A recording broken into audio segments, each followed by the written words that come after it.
Lumaragas magpapala po sa ating lahat para sa ating pang-araw-araw na talata. Tayo ngayon ay nasa Genesis Kapitulo 31 simula versikulo 25 hanggang versikulo 29.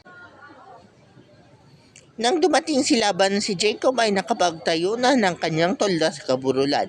Nagtayo rin ng tolda si Laban sa kaburulang iyon sa bundok ng Galaad. Si Jacob ay tinanong ni Laban, "Bakit mo ako nilinlang at itinakas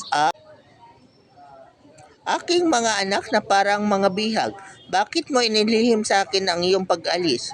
Sana'y inihatid ko kayo na may tugtugan at awitan sa saliw ng pandereta at kudyapi.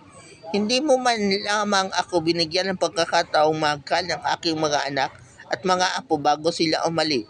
Napakalaking kahangalan ang ginawa mong ito.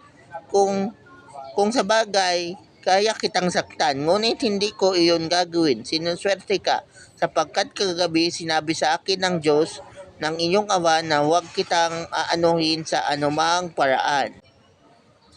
So yun na nga po, na dito sa mga talatang nito, nahabol na at naabutan na ni Laban sina Jacob.